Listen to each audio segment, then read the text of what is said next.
The carnival in Cape Town is a particularly racialized carnival. It's it is a function and an expression of some of the contradictions of the way race is calculated in South Africa. That in Cape Town, in the Western Cape, carnival is ascribed to a particular community.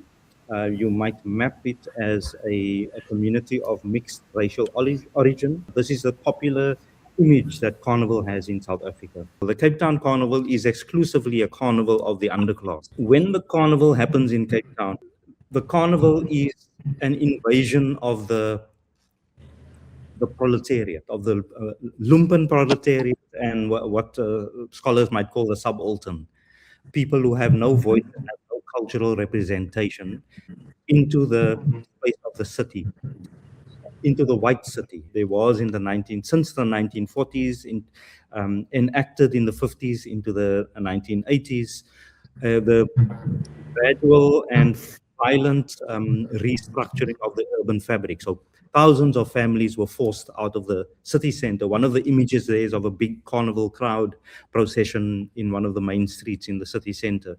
That was what used to be before the destruction of these black neighborhoods, where people were then forced into the periphery of the city. And so the carnival, one of the ironies of the contemporary carnival and the problems that that Brett is referring to in trying to build a creative economy around this, is that people come from far outside of the city to come and have a procession in the white city. And it's an insistence on coming into the white city to have the carnival where the carnival was born. And that creates problems because the city is increasingly crowded. The authorities of the city are desperately trying to, on the one hand, regulate. But most of the owners of these troops in history have been very resistant to being incorporated into the formal mechanics every official organization has to have. So you've got this, I call it a series of fault lines that the city is unable to address on its own. In other words, this big divide that is no one institution can remedy. But without addressing that fault line, it generates the kinds of contradictions that plague the carnival. We would have gone through some of our struggles too with the banning of the drum. Eventually, we went into Tambu Bamboo, and then the steel ban was able to emerge from that particular struggle.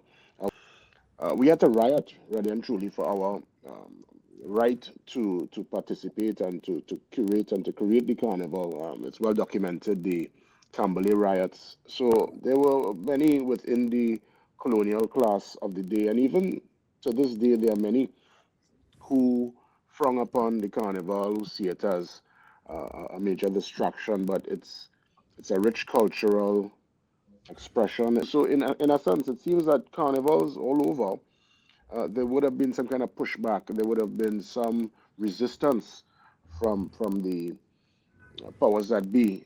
But I think carnival in itself and our struggle and our determination to keep it alive and to give folks that chance of expression, that chance of release, that chance to embrace music and the instruments and the pageantry and the costumes. And I think, seeing Carnival find its way into all the different corners of the globe, to me, as much as many learn from our experience, I am still learning. I really enjoy this conversation and the history lesson about South Africa's experience.